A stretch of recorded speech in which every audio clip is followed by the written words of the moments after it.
Just imagine that for a second. A world where your life, well, it isn't really yours to decide. Say one wrong thing against someone in power, and that could be it. It sounds like some crazy dystopian story, right? But for most of human history, this wasn't fiction. This was just reality. But then, this one little pamphlet shows up, and it challenges everything. It was written by a guy named Thomas Paine, and his book, The Rights of Man, wow. It wasn't just a book. It was basically a declaration of war against tyranny, but fought with ink and paper. So to really get why Paine's ideas were so explosive, we need to jump back in time. Let's go to his world. We're talking the late 18th century, and it's an age of kings, where power wasn't something you earned. Nope, it was something you inherited. It was a birthright, not a responsibility. And this, right here, is the core of the whole conflict. You've got two completely opposite ideas of power. On one hand, there's the entire old world, built on this idea of divine right. You know, the belief that kings are chosen by God. And so, the people, they exist to serve the rulers. But Paine, he just flips that whole thing on its head. He pushes this totally radical idea of rule by consent, that real power doesn't flow down from a throne, it flows up from the people. So, this idea, this little thought that maybe, just maybe, people should agree to be ruled, it led Paine to ask a question. A question so simple it was absolutely revolutionary. A question that honestly threatened to burn the entire old world right to the ground. I mean, really let that sink in for a second. Why?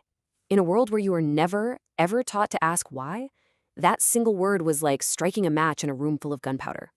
All of a sudden, people were looking at the crowns, the fancy palaces, all the armies, and for the first time, they were thinking, wait a minute, why are they in charge? And Paine's answer? It was just as mind-blowing as the question. He basically said that a government has one job, just one, and it's not to serve a king. Its only legitimate purpose is to protect the rights of its citizens. And anything else, that's not government, that's tyranny.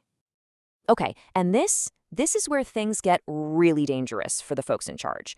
Paine argued that if a government fails at its one job, if it starts crushing your rights instead of protecting them, well, the people don't just have the right to change things, he said they have a duty to. He was, in no uncertain terms, giving a green light for revolution. So what Paine was really doing here was completely reframing what a government even is. He argued it's not some sacred, magical thing handed down from the heavens. No, he saw it as something much more practical. It's an agreement, a contract, created by the people, for the people. And the whole foundation of this contract, it's built on something called natural rights. And these are a huge deal. They aren't privileges that some king can give you or take away when he's in a bad mood. Paine insisted these are rights you are literally born with. Liberty, property, security, and the right to push back against anyone who tries to steal them from you. And look, the logic here is actually pretty straightforward when you break it down. Step 1, we're all born equal and we all have these natural rights. Step 2, to make sure those rights are safe, we get together and form a government. But, and this is the absolute key, that government works for us, not the other way around. And step 4, if that contract gets broken, if the protector turns into the bully, then all bets are off. The people can take their freedom back. You know, for Paine, this wasn't just about politics. His vision was so much bigger than that. He got that freedom doesn't mean a whole lot if you're stuck in poverty or can't get an education. So he also pushed for these ideas that were totally radical back then. Education for everybody, fair wages, even a safety net for the poor and elderly. He wanted to build a society where liberty wasn't just a word on a page, it was something you could actually feel in your everyday life. So, as you can probably guess, the kings and queens of Europe, well, they didn't exactly send him a thank you note for a book that basically called for them to be overthrown. To put it mildly, they were not happy, and publishing these ideas came at a huge personal cost for Paine. Back in his home country, Britain, the government didn't look at the rights of man and say, oh, what an interesting philosophical text. No way. They saw it as an act of war, as treason. Thomas Paine was officially branded a traitor and enemy of the state. And this wasn't just talk. The threat was absolutely real. They issued warrants for his arrest, which forced him to escape to France. Back in Britain, they were publicly burning his books. Mobs were setting fire to dummies made to look like him. Think about that. He was a wanted man, and his only crime was writing a book. But Paine?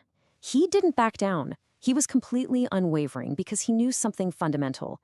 He knew you can burn all the books you want, you can chase a man out of the country, but you can't kill an idea whose time has finally come. His whole struggle, his life on the run, it all became a living example of the very question his book asked the world. A question we still have to ask ourselves today. Do we just quietly accept things when they're wrong, or do we find the courage to stand up and fight for what's right? And that fight, well, it definitely didn't end with Thomas Paine. In fact, his work was really just the beginning.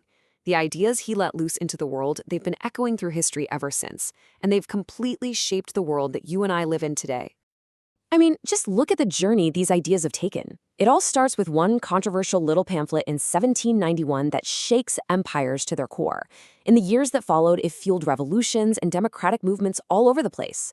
And then, fast forward over 150 years to 1948, you can hear the echoes of Thomas Paine right there in the UN's Universal Declaration of Human Rights, a document that's foundational to our modern world.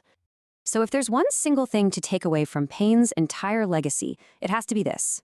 Ordinary people have extraordinary power. He reminded the whole world that history isn't only written by kings in their castles or generals on the battlefield.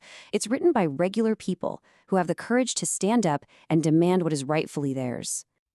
And that brings us to a final, really powerful thought that's at the heart of Paine's work. Freedom isn't something that's given to you. It's not a gift from on high.